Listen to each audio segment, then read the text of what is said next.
पाकिस्तान की एक अदालत ने खातून जज को दी गई धमकी से जुड़े मामले में इमरान खान के खिलाफ गैर जमानती वारंट जारी किया है।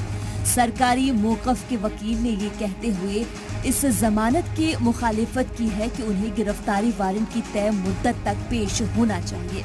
कोर्ट ने इमरान के खिलाफ गैर जमानती वारंट जारी किया है और अफसरान को हिदायत दी है कि वे उन्हें 18 अप्रैल को अदालत के सामने पेश करें। 24 मार्च को पिछली सुनवाई में अदालत ने इमरान खान के खिलाफ जारी गैर जमानती वारंट को जमानती वारंट में तब्दील कर दिया था। इमरान खान को 29 मार्च को अदालत में पेश होना था, लेकिन वो अदालत पहुंचने में नाकाम रहे। इस्लामाबाद हाईकोर्ट ने इमरान के खिलाफ तौहीन अदालत की कार्यवाही शुरू की है।